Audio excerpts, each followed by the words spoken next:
Happy Thanksgiving, everyone. Um, this Thanksgiving is a really unique one.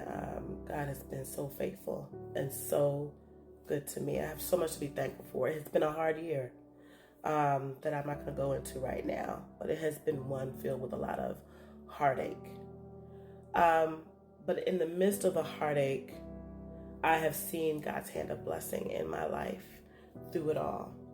And this morning, as I woke up, I was thinking through just my journey to this point in my life right now, my journey as a wife, as a mother, and now as a professor in academia. It has been such a hard journey. It has been really hard as a Christian on this journey too, because not so much just because your faith is always challenged,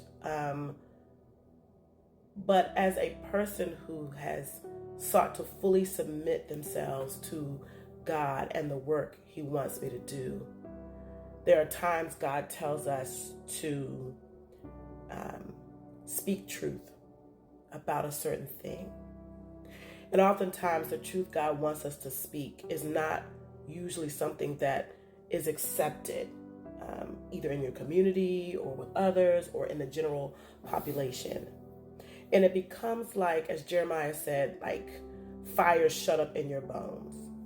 When I started my journey in academia back in 2005, I had one goal of talking about the relevance of the arts in the K-12 classroom.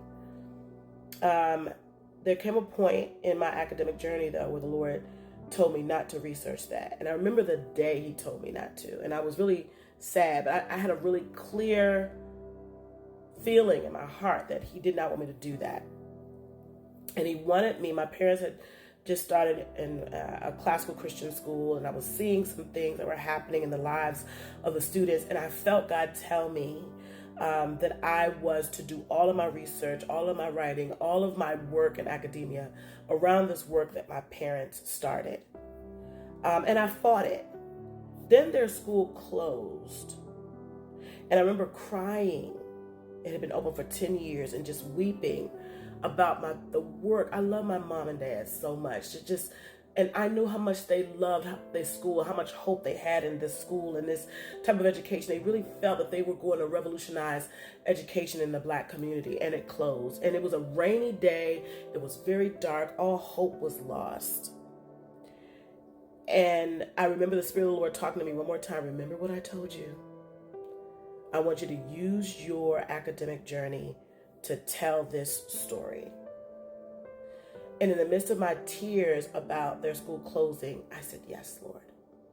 And I knew by saying yes, I was going to be rejected. And I was very afraid of that. But my love for God and the love for my parents was much stronger than my fear. So I made that decision to do that. My advisor wouldn't even help me with my research anymore. I had to get a new advisor, and that's a whole other story that I think I've shared in another video. I was rejected even by my own community, those who felt like my work in classical education was against civil rights and our equality and our work for social justice. And then there were whites who felt like somehow this me infiltrating that white space was a disrespect to what was theirs or their heritage. My God, I was so alone because I had chosen to speak this truth that I know the Lord told me.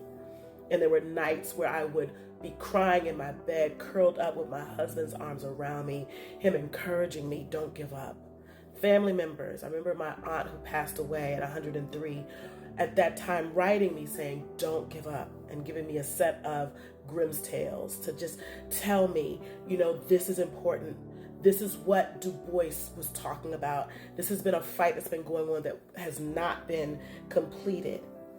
But I had no hope that the opportunity to really write and share my story would ever come. I literally came home from my graduation from my PhD and I cleared off my desk, put the scraps from my dissertation in a drawer, locked it away, and gave up for 3 years. But God had another plan. And so, to make an extremely long and complex story short, I want to say to you, if you feel that God has a call on your life and you know you're going to be met with a lot of rejection and obstacles and mountains to climb, please let your love for God be greater than your fear. Let your love for God be greater than your insecurity. Let your love for God be greater than your fear of rejection. Remember that you live for an audience of one. And if he is on the throne of your life, if you make him first, he will bless you. I am a witness. It may take time. It may be after a whole lot of heartbreak, but hold on. Don't give up. Jesus carried that cross knowing that one day he would rise again.